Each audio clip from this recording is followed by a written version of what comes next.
katika kutembea kwetu na Yesu. Amen.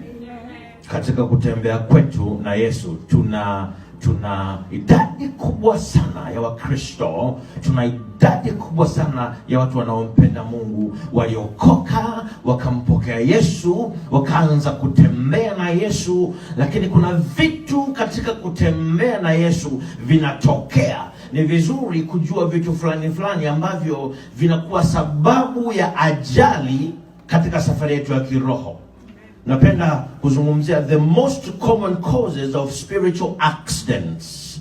The most common causes of spiritual accidents. One more time. The most common causes. The most common causes of spiritual accidents. Vitu ambavyo vinajulikana sana kusababisha ajali za kiroho.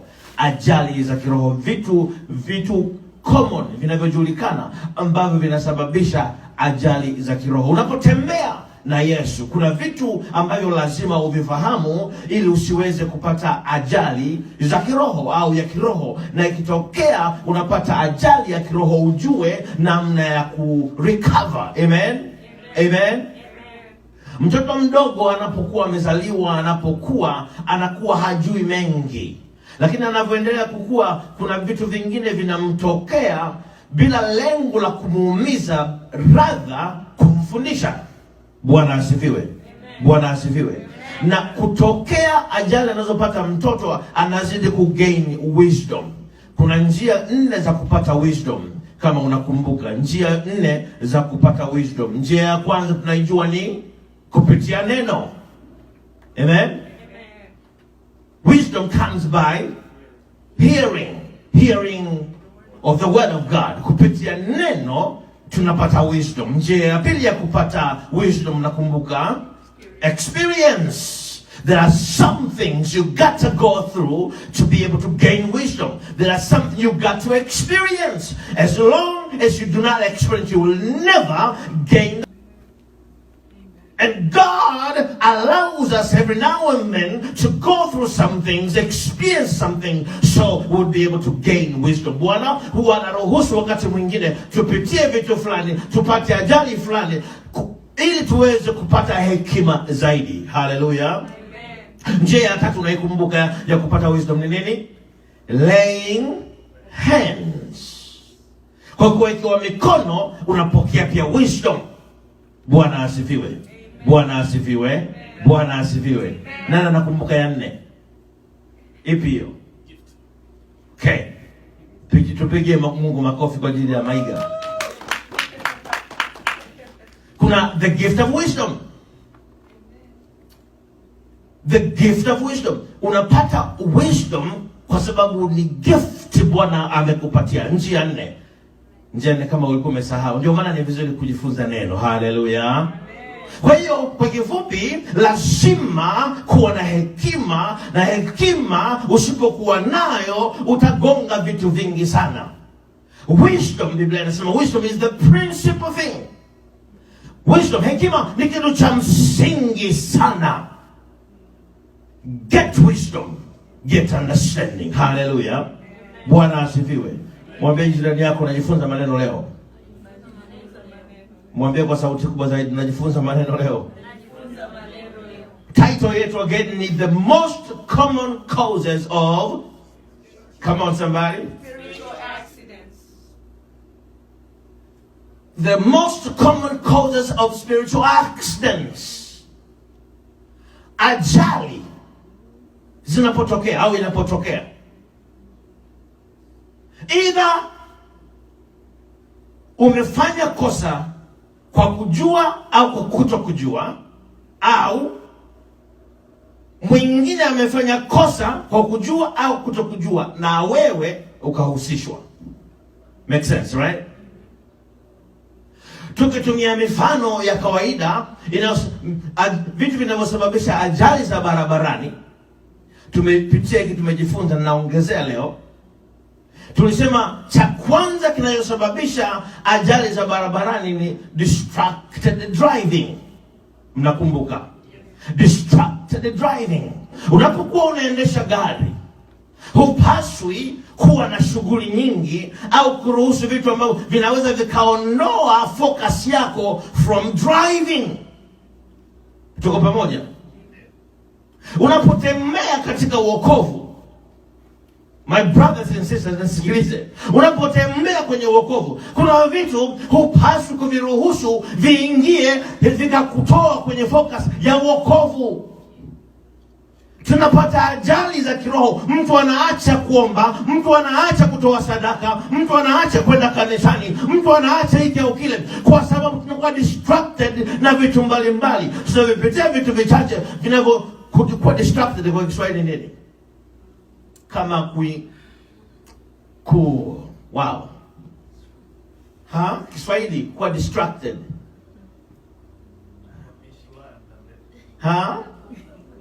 Kunini? Tumeishi huku muda mrefu, si ndio? Kutokuwa makini. Hilo tunaweza tukalitumia hilo pia. To be distracted, kutokuwa makini.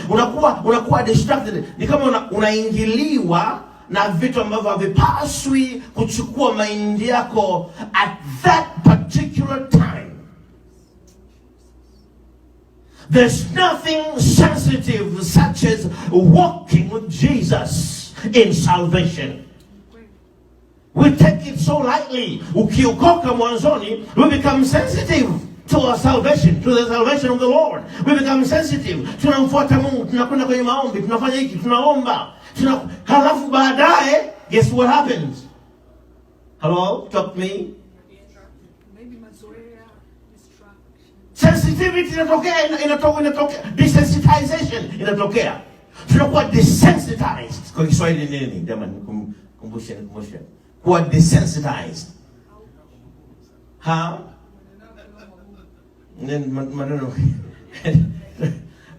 Never mind. Tunakuwa desensitized. Tunaondolewa ule umakini. Thank you. Tunaondolewa ule umakini kwenye hicho ambacho tunatembea nacho kwenye wokovu. That is the number one reason why many believers, hiyo ndio sababu ya kwanza wengi wa Kristo tunaanguka, tunaacha Mungu, tunaacha kile, unakuwa desensitized. Na shetani alivyo muhuni, anaweza asikudesensitize kwenye wokovu as wokovu, lakini akaenda kutafuta kaeneo kwenye wokovu akadesensitize. Unaweza kukuta mtu ni muombaji mzuri amekuwa desensitized kwenye utoaji. Shawahi kuona mtu ameokoka sana lakini mchoyo? Come on, talk back to me. Tunakata ndimi vizuri sana, tumeokoka vizuri sana, lakini kwenye kutoa, ndugu yangu, shida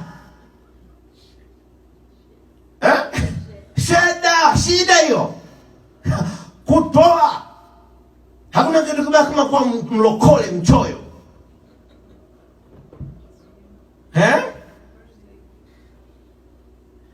Shetani anakudesensitize kwenye eneo hilo. Kwa hiyo kuna maeneo, yani jamani, let's be very serious with salvation. Let's be so serious with salvation. Amen? Sasa nianze kutaja maeneo machache ambayo tunakuwa distracted tunapokuwa tunaendesha ile gari la wokovu. Remember, the first reason tunakuwa desensitized, lakini hapa ni kwenye sababu ya kwanza inayosababisha ajali ni distracted driving. Distracted driving. Sasa vitu vichache ambavyo tunavitumia kama mfano. Let me read this to you. We can be distracted by people. Sindio? We can be distracted by people. People can influence you either way. Am I right about it? Sindio? Watu wanaweza wakakuinfluence. Kiswahili nini kuinfluence? Shawishi. Thank you so much. Unaona kisha unakuepo. Nasaidia sana. Kushawishi. Amen. Watu wanaweza kukuinfluence, wakakushawishi. Na unaweza ukawashawishika, ukawashawishiwa. Come on now. Sivunje ulimi naogopa nisivunje ulimi. Ni kazi kuweka POP kwenye ulimi, unajua. Come on. Hallelujah.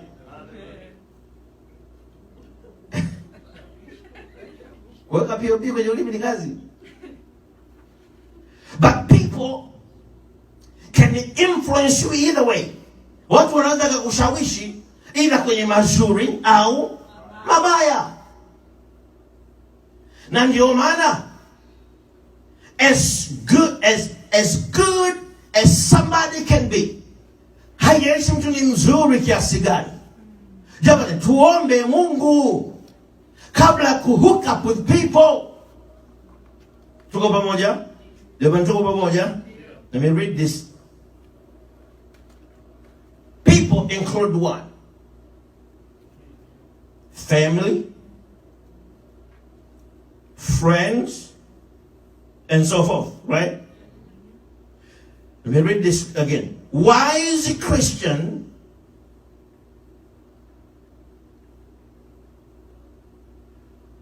people, family, friends, partners will build you up, help you, and bring wisdom to you. These are wise people. These are good people. However, bad people can lead you to sin based on what? Based on the nature of your friendship. Menipata hapo? Based on the nature of your friendship, of your relationship. Sasa kuna vitu mpaka ukiexperience ndipo unapata hekima. Ukinunuliwa gari, niko naongea na Pastor Nunu leo. Ukipewa kitu cha bure, unaweza ukaambiwa na gharama ya hicho kitu cha bure. Gharama itakaa kwenye kichwa, lakini huna paying ya ile gharama. Ukinunuliwa nyumba ya bure, gari la bure, unaweza ukapata shida kulitunza kwa sababu huna experience ya namna kukipata. Wakati mwingine kuna vitu vingine Bwana huwa anaachilia vitupate tuweze kugain wisdom. Jamani, kuna watu wanajua namna inavyogharimu kumrudia Yesu tena ukikoroga. Watu wasiojua ilivyo ngumu, inavyosumbua kumfeel Yesu na uwepo wake na kufeel tena presence ya Mungu na ujazo. Wasiojua wanaweza kuwa unachezea shilingi kwenye choo, unachezea kwa sababu hujui. Watu waliogongaga wakaona ilivyowagharimu, hachezi tena anapokamata ile waya tena, hachezi. Ukipata mume wa kwanza au mke wa kwanza mzuri, yani everything is wonderful, ukacheza ukampoteza, siku kija tena kuoa au kuolewa ukapata mwingine, utakuwa mwangalifu sana. Hawa wasichana wetu wa siku hizi ambao ndoa ni ya kwanza, ndoa ni nzuri, hamna kitu, wanaanza wanacheza tu, wanakoroga tu, mwambie sitaki au siku ikitokea bang, yule mwanaume au yule mwanamke amepotea. Yani itokea hapa nikakoroga Pastor Nunu aka mimi sijasema sepa. Pastor Nunu akanichomoka. Alivyo mzuri. Kazi jamani, ni kazi kupata mwanamke mzuri ndani na nje. Inatosha. Brother Joe, I'm preaching good. Kazi sana. Same, likewise, ni kazi sana kumpata mwanamume mzuri ndani na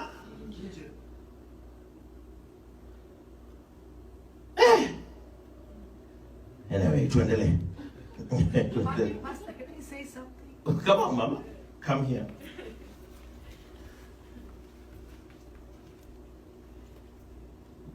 Bwana asifiwe sana. Amen. Pastor anaongea vizuri, anavichanganya vyote kwenye kitu kimoja. Anaingiza spiritual, natural and everything. But I want to touch this part of us that causes us to fall is our mind. Everything starts from here. Come on. Even to lower yourself starts from here. Even to see yourself better than others, start from here. So the mind is a big engine that God has handled a human being. And when you consider something well, you can do anything. Come on. And somehow you can do anything through Christ that strengthens you. Hallelujah. Kuna vitu ambavyo when you don't know God usingeweza kuvifanya wala usingeweza kuvifikiri. Ndio. Lakini kwa kumjua Mungu, kwa kutembea na Mungu, anaanza kukuonyesha wewe ni nani. Come on. Kwa sababu wanadamu unaotembea nao hakuna anayejua destiny yako. Come on now. Hata aliyekuzaa ajui destiny yako, na anayekulea ajui destiny yako, na marafiki wanaokuzunguka hawajui destiny yako. Kwa hiyo pastor alipokuwa anaongea anasema kwamba we have to be careful with friends. Very powerful. But anytime, every time when you walk with God, the first thing you have to know who you are. Unajua kuna kitu kimoja. Wewe ujiweke kwenye sehemu ambapo people they have to follow you. Jesus. Sio wewe follow them. I always teach my children. Kama you have friends and you know what you believe is right, make sure you influence them. Because the day they will influence you, you will come out of your destiny and follow them. And you realize even themselves, they don't know where they're going. Where will you go? Unaenda wapi? Lakini once you hook with somebody who doesn't know himself. Come on now. That's why the Bible says, kipofu hawezi kumuongoza kipofu mwenzake. So when we walk with God, He has a way of revealing Himself to us. What is wisdom? Glory to God. Glory to God. Naweza nikazaliwa bumbumbu na sijaenda shule, lakini when I hook with the Holy Ghost, hallelujah, when I hook with the Holy Ghost, He will tell me don't go there, go this way. He will tell me don't take right, take left. And the people that will follow me, even if they are so educated, if they will follow me, will end up to get in our destination. Why? Because the Holy Ghost is the creator of everything. He's the creator of everything. Hallelujah. So your mind, wanasema duniani kwamba is a terrible thing to waste. Your mind, I say your mind. When you conceive something, when you conceive Christ, with the fullness of Christ, vipofu wataona through you. Ndio. Wasiosikia watasikia through you. But when the devil, ambapo anatumia mind zetu, unajua hata kuchoka kunaanzia hapa. Kwa namwambia pastor leo, kuna wakati unakuwa na kazi nzuri, unakuwa umechoka na hiyo kazi, hata kama unajua inakupa mshahara mkubwa, na unajua bila ule mshahara utapoteza na nyumba, lakini unaamka asubuhi unasema leo nimechoka, ni kazi jamani. Come on.